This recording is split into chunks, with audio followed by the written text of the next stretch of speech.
Welcome back again to the channel, everybody, and today it's another video in my 2024 offseason prediction series. It's the Los Angeles Chargers. Make sure to like, comment, and subscribe so you don't miss any of the videos, and you also boost the algorithms up so some of these videos can perform a little bit better, and maybe I can get to that ever-elusive 1,000 subscriber count. That would be great. I hope that you're watching this going like, what do you mean? He's well past 1,000. That would be super cool, but it can only happen with you guys. So this is the Chargers. And they're in a rough situation. They were a team that built themselves to create a championship window, it seems, over the last couple of seasons. And through horrific coaching from Brandon Staley, they missed the window. They're coming in way over the cap.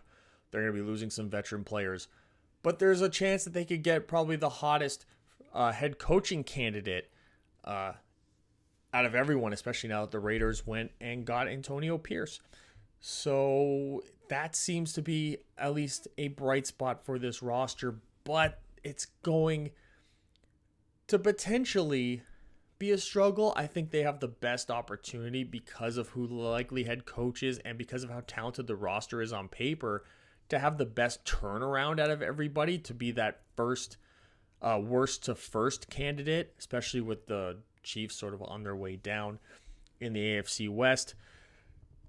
Denver not really having a quarterback. The Raiders sort of being like a middle of the pack roster, maybe a year or two away themselves. But with Justin Herbert and, you got Derwin James on the defense, you're probably going to be not bringing back both Bosa and Khalil Mack. You're probably not bringing back both Keenan Allen and Mike Williams. We'll get to those in the in-house as part of this video. And then, their draft strategy, they're picking really high.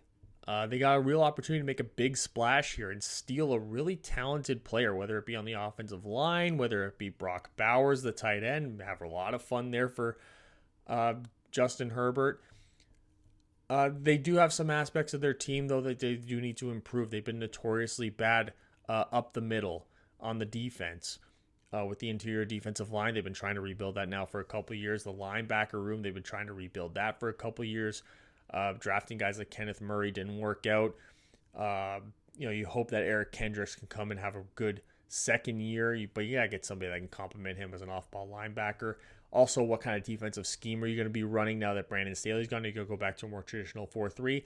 All that is still up in the air, and we can talk and discuss a little bit of that, and we will when we get to the first aspect of the video, which is who's the new head coach for the Chargers. Pretty obvious, though. Pretty obvious. So by my estimation, at this point, with the Raiders going with Antonio Pierce, this has to be the guy for the Chargers. It just has to be. We talk about actually getting fans excited. You had the Niners, the Rams even. Like, they have real fans.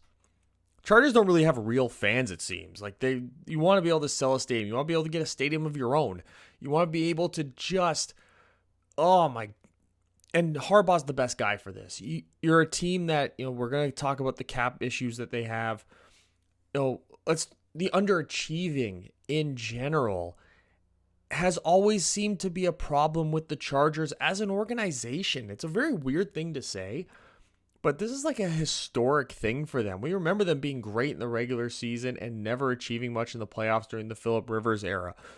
And now even into this, where they had Brandon Staley, who by my estimation, I said it in my deep dive series. You can go back and watch that if you want. Brandon Staley was one of the worst head coaches in football. That stupid analytics stuff really held back this organization. So now you're bringing in Jim Harbaugh, who's a true team builder. He's a motivator. He's a strategist. He's all the things that you want a head coach to be rolled up into one. Is he going to be kind of working from behind a bit because of what the previous regime did in terms of contracts and signings? Yes. Is he in a tough situation because of how strong the division is? Yes. But I think he's the perfect guy for the actual business side of the organization and for your quarterback, Justin Herbert, who you want to be the franchise quarterback. You're still going to have some good weapons out there for him and Mike Williams and all that. Quentin Johnson, you want to get the best out of him. Jim Harbaugh saw that up close and personal just last year around this time. But he's inheriting these offensive rankings, which is just, again, I don't understand. With the amount of talent that they have, these numbers are completely and utterly just Just ridiculous. Ridiculous. Kellen Moore did not do a good job. I don't care what anyone says. How he's getting head coaching buzz anywhere is crazy to me. He in Dallas, Mike McCarthy, despite what you think of the Cowboys, he's actually a pretty good offensive strategist as a head coach. And I think he really carried Kellen Moore. And I think Kellen Moore, sort of like what we saw with Eric Bieniemy in Washington, really exposed himself. And I think Kellen Moore even more so because at least Bieniemy in Washington didn't really have a lot of established talent. The Chargers do. And yes, Brandon Staley can hold a lot of the blame for that for his analytics BS. But I mean, you got to run the ball better. You're third in pass attempts, but 21st in points. You were middle of the pack. This is just terrible. This is not good for a guy like Justin Herbert, Keenan Allen, Mike Williams, Joshua Palmer, Quentin Johnston, Austin Eckler, Isaiah Spiller, Joshua Kelly. You even got Rashawn Slater on the offensive line. You got Zion Johnson on the offensive line. You're going to lose Corey Linsley to retirement because of health issues. I get that. But there's so much talent on this offense that there's just really no excuse for that. I think bringing in Jim Harbaugh to inherit this, I think you immediately turn a lot of this stuff around. And I think Justin Herbert immediately becomes the quarterback that he's supposed to be. We saw what he did with Colin Kaepernick, who, quite frankly, when you look at Justin Herbert, he's a much better quarterback than Colin Kaepernick. A lot of guys in the league are. But what Harbaugh did with Kaepernick was create this illusion that he was a top-level quarterback to a point where he got paid that way. And the second he lost Harbaugh, he had nothing. He's getting now a quarterback in Justin Herbert who's actually very good already, who's good without him. So now you're going to sprinkle that Harbaugh magic dust on to Justin Herbert. You might have an MVP candidate here. The issue also when you have a guy like Brandon Staley with the analytics was on the defensive side of the ball. And when you have Joey Bosa, when you have Khalil Mack, they had J.C. Jackson. It didn't work out. You have Derwin James. Alohi Gilman had a great year. We'll get to him. But these defensive numbers have to change as well. And it starts with, stopping the run. And the pass yards allowed is absurd considering the pass rush that you had, 7th in sacks. Red zone percentage, they were pretty decent. They just didn't force a lot of turnovers. I think that was the real key here, is not being a defense that was forcing turnovers. And that set you up to face a lot of third down situations where you still did well. You're middle of the pack there, which isn't bad considering you didn't force a lot of turnovers. But it did keep that defense on the field more often than it needed to be because they just weren't getting them off the field ahead of schedule. At best, it was an on-schedule defense at best. And at worst, they were getting kind of run up and down the field on a bit and not giving the offense a real chance to be balanced. And I think Harbaugh values a balanced offense. We saw it at Michigan. He did really well with that. He developed 2 really good running backs. They're both looking to come out in this draft, it looks like. He developed a pretty good quarterback in J.J. McCarthy, who probably is going to be a second-round pick by my estimation. It's just one of these situations where how did they end up this way with this much talent?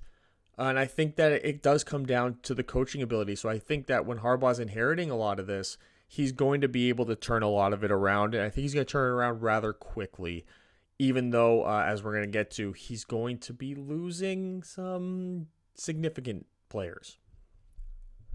So he's inheriting a team that's going to be $36 million over the cap as of the recording of this video. That's also anticipating they get some of the Corey Linsley money back through his retirement. So it could be a little bit higher, a little bit lower than this. But we look at a lot of their in-house, they're going to have to do a lot of in-house moving around, and that includes getting rid of some of their top veteran players. And I'm looking at Keenan Allen, where if you cut Keenan Allen, you're getting $23 million in cap savings right there. It almost has to be done. Also, Khalil Mack, who actually had a pretty good year with sacks. He was one of the best, had some of the highest sack totals of the year. I feel like he's somebody with a $23 million cap savings. You're choosing between him and Joey Bosa. I think Joey Bosa wins out. And you can trade Khalil Mack. You get, a package of day 3 picks probably for him because of the huge cap number. But those two guys, that's $46 million in cap space that you desperately need because you're so far over the cap. Then you can restructure Joey Bosa and get $10.4 million. Restructure Derwin James, you get $7.8, and then restructure Trey Pipkins and get $2.6 million from him. Trey Pipkins likely is not going to be a starter, but you couldn't cut him without eating, I think it was like $5 million in salary cap and a salary cap hit, and you don't need that right now. So it's almost better to keep Pipkins, prepare for him to maybe be a starting right tackle, maybe the third swing tackle. Because what you need to do is you need to bring back Alohi Gilman, who had a fantastic season. One of the highest rated players on PFF this year, according to his grades. He's going to be some guy that's going to cash out, and you want to have him. He finally started to show up, and he's somebody that's going to really help this defense in a lot of different ways. 5-year, $70 million contract, $15 million bonus. I believe, I forget whose contract I used to sort that one out.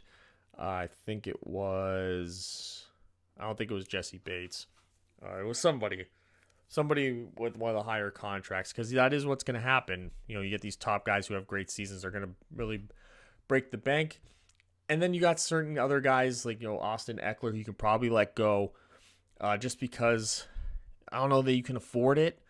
You got Isaiah Spiller in there. Maybe you can draft like Donovan Edwards or Blake Corum. So, Harbaugh gets one of his guys. I think you could see a lot of that, actually, but it's an unfortunate thing that they're going to have this turnover in terms of having to lose the quality guys that they're going to be losing. Keenan Allen, I think, is pretty much one of them. He's already kind of accepted it, kind of hinted at it, that he kind of knows he's on the way out because of the cap savings they can get and their salary cap situation. And then I just think being able to sustain Khalil Mack and Joey Bosa may not be all that doable either. You did draft Tuli Tuipulotu, who had a really good year as a run defender. So how he then translate that into being a pass rusher, I think you open up for more opportunities there as well for him. So with those moves, you're looking at about $17 to $18 million in cap space to be able to make some in-house moves and to address the needs of this roster, because the needs of the roster are still going to exist when you get rid of some of the guys you're going to have to get rid of. We'll start with the offensive line and the tight end position. I think those are the two biggest ones on offense. I think you, even without Keenan Allen, you can still function with a decent receiver group. You got Mike Williams and Quentin Johnson, who should be a good 1-2 punch. You hope Harbaugh can get the most out of Quentin Johnson that Kellen Moore couldn't. Clean up some of his issues that he showed. And getting a top tight end, a good receiving weapon of a tight end, I think would be really advantageous. Then you look up right up the middle here, the interior defensive line and the linebacker position. They have Eric Kendricks, but they don't really have a second complimentary off-ball linebacker. And then you're looking at the interior defensive line, trying to get somebody in there that can help stuff the run, be a two-gap run stuffer. That they just, Sebastian Joseph Day wasn't that guy. Morgan Fox is undersized. They got to get a true, legitimate nose tackle who can come in and be a run stuffer and set this team up for some success on the back end. And then, of course, you address the cornerback situation, where really all you got going for you right now is Asante Samuel. But you have Derwin James and Alohi Gilman, so that solves the safety room. You want to get more talent at corner. J.C. Jackson it didn't work out, and he was sort of the guy that was supposed to solidify that cornerback room. So now you're sort of going back and trying to rebuild the cornerback room with around Asante Samuel and trying to get somebody that really complements him, and even maybe 2 or 3 guys to add into that room.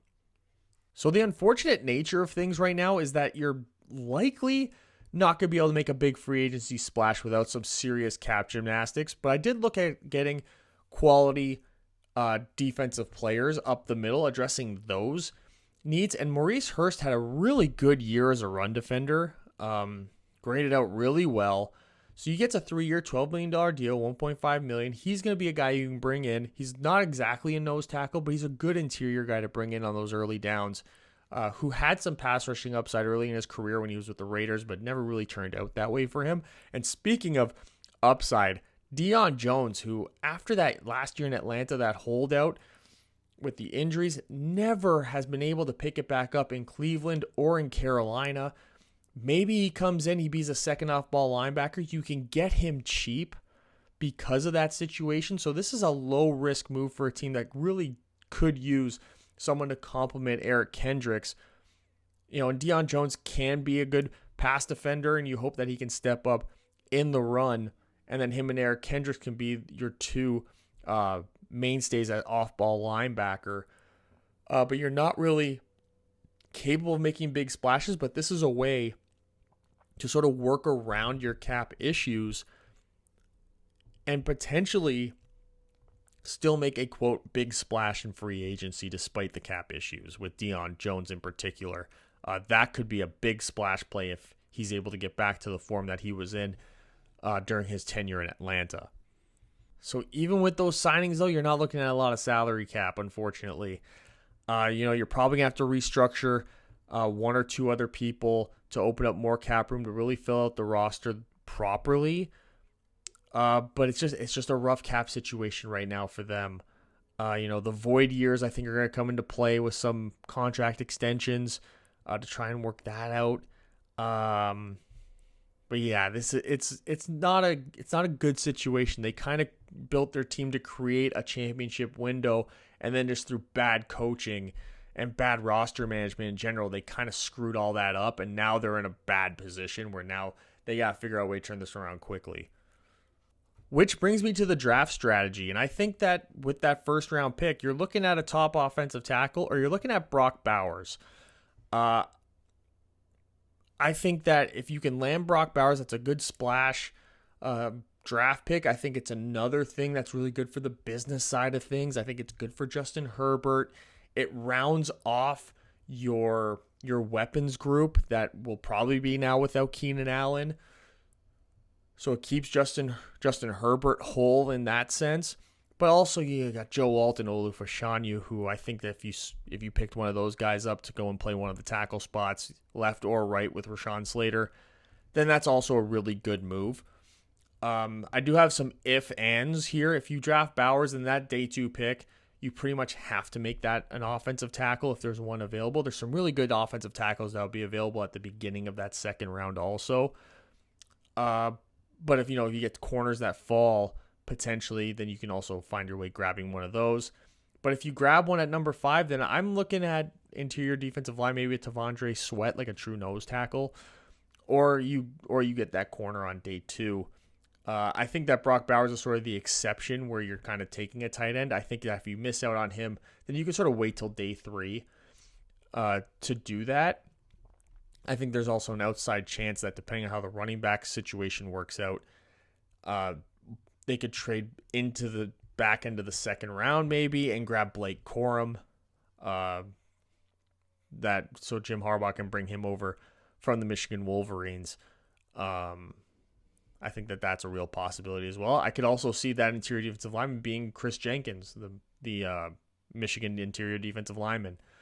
I do expect some of those Wolverines to find their way onto this Chargers team. I think a lot of the draft strategy in terms of Harbaugh bringing some of those guys over could be found in the UDFA scenario where he might be throwing some UDFA offers at some of the Michigan guys who don't get picked, especially the ones that he likes that he feels are maybe the diamonds in the rough that no one else in the league really knows about, but because he worked with them every day, he knows something that they don't. So I think that there's an opportunity there as well for him to sort of pick out more of the under the radar college football players, specifically the ones Michigan, maybe even some guys in the Big Ten that he was studying for the last couple of years. And there you have it. Fixing the Los Angeles Chargers for all you wonderful Charger fans that definitely don't exist because the team doesn't have real fans, I don't think. Prove me wrong in the comment section below and give me your critiques on what you think that I did right and what you think I did wrong. Is Jim Harbaugh the right choice for head coach? And what do you think about losing Keenan Allen and Khalil Mack due to these horrific salary cap issues that the previous regime completely screwed up by thinking they create a championship team with horrific coaching. Analytics are stupid. I stand by it. It's a dumb way to run a team. Dumb. It's so dumb. Analytics don't play football. Football players play football. And yeah, you got a 75% chance of getting it on 4th and 2 from your own 15-yard line. But what happens when that 25% happens? I don't know. Ask Brandon Staley and this Chargers team why they're picking so damn low and why Brandon Staley is out of a job.